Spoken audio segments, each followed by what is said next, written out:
And then out comes MJF. And he is being drowned out by chants of CM Punk. And he brings up the photograph that Punk referenced last week and said how for Punk it was just another Friday, but it wasn't another Friday for him. At one point, a lot of you fans may not realize, but what got me out of bed in the morning was professional wrestling. I loved wrestling. I love AEW. And in 2007, I was 11 years old and I had severe ADD. And the one good thing I was good at was football. And I made the football team at my school. I finally fit in. And the next day I'm walking the halls when I see some of my teammates and they looked angry.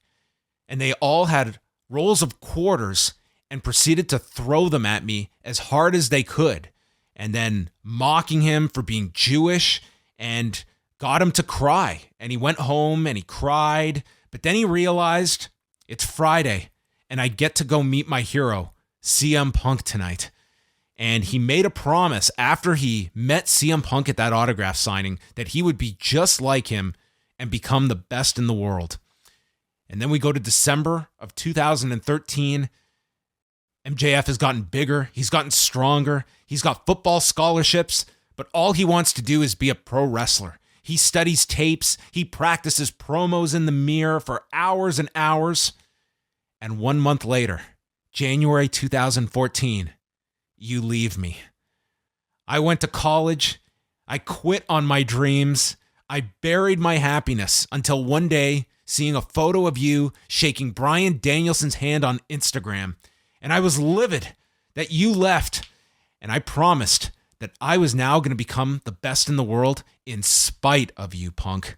And I promise to the kids at home that are being bullied now that I will not quit like you did on me.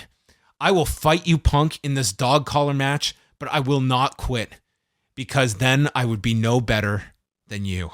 Dude, this guy is in tears by the end of this. Of the pantheon of MJF performances, this one is going to rank exceptionally high. Yeah, completely agreed. Yeah. It was a very unexpected direction that he took this program tonight.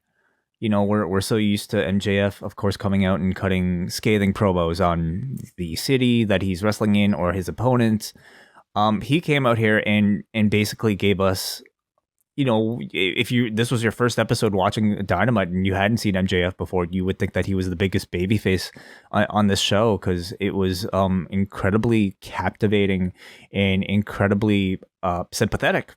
You know, I heard at least from a mutual one of our contributors who is Jewish and happened to completely like feel like MJF was telling their life story, going through a lot of the same traumas that he went through, and it almost like it was so good that it almost had me a little concerned at the start because I was expecting the swerve, as I think we all were, right? Anytime MJF, you know, a heel like him takes us towards this direction, but at least this week it didn't come. Like I was concerned that he was going to use all of this to feel trivial by the end, but it didn't. You know, maybe eventually, of course, it's all leading to the program, but at least tonight he's definitely doing his best to think that he was, you know, telling the truth, and I don't doubt that he was. What I love the most though was seeing Punk come out and seeing his reaction and him being concerned that, hey, is my enemy actually like, you know, being serious? Like, am I somehow the source of like all of this terrible behavior that's been coming from him? So it's a level of depth that I certainly wasn't expecting this program to get into. I think this was like a really fascinating segment for many reasons. Number one is that had this just been revealed as bullshit at the end of this segment, I think it would have just been like it was almost too great of a promo to just have the just kidding at the end of it, that I thought it was so much stronger. By coming out of this, you're left with that. Like, that is, you are CM Punk at the end of this segment where Punk comes out and is asking, is this true? And MJF just says, it is true. And he leaves. and the camera is on MJF and you're watching. It's like, is there going to be a smirk? Is there going to be any kind of sign? And you're left with this, either this is this really heartfelt story where it's very hard to have anything but sympathy for this despicable character, or this guy lying, and then it's like, what an awful manipulation of your fans. I thought either direction, that's compelling stuff to me. Like, that's a really like level of depth that we don't often get with a program like this, where I think many people thought, here's a program that's clearly working. It's clicking on all levels. We're going into this violent match. MJF is just going to bleed buckets and get his comeuppance at the end. And now it just seems like it just takes on a different level of significance. And I can't quite put my finger on it, but I'm really compelled by it. I thought that this was just another home run segment in a series of like last week was incredible, and this was another one. So I completely agree with you on all of those points.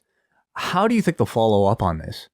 And in what way, like, would a CM Punk respond? And how do they get from this, to us wanting to see them beat the shit out of each other?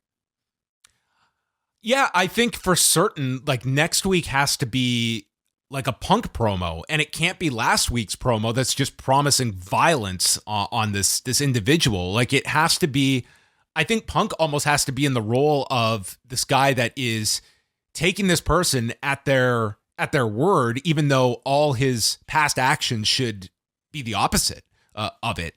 And maybe it's like Punk having to like justify the fact that that's awful, but my life choice to take care of my life and leave an industry that had corrupted me, I cannot bear the guilt that you're putting on me on top of it. Like, you can go in many different directions here, but it's also one that has to lead to a very violent match in theory at the pay-per-view. So, I mean, you could do what is maybe the most expected, and there's some little clue in MJF's promo that where he leaves, like, something doesn't add up that he mentioned that is called out on, that exposes the story, or we're left like, this is like, it's a more difficult story to tell, but like, all of this is true, and you're left conflicted here. Like, you are rooting for Punk, but this is a very sympathetic story that you can get behind. It really is, yeah. Because I think so many people, I'm assuming, have been able to identify with it and feel it. I think it would be really cheap to just simply do the got you guys last week, next week, and just kind of go back to status quo for MJF. So I love the idea, though, that like this is real, very much for MJF, and these traumas are, I mean, this was essentially his super villain origin story that he told tonight. So I would love it if they'd be able to find a way to retain that as part of the character, as part of the feud, while at the same time somehow making both men justified in wanting to beat the shit out of each other. Yeah, and especially, like, I think regardless, it does lay the groundwork that there will be a time that this guy is going to be the biggest babyface in this company. Oh, no doubt. So I thought this was just a phenomenal segment involving these two.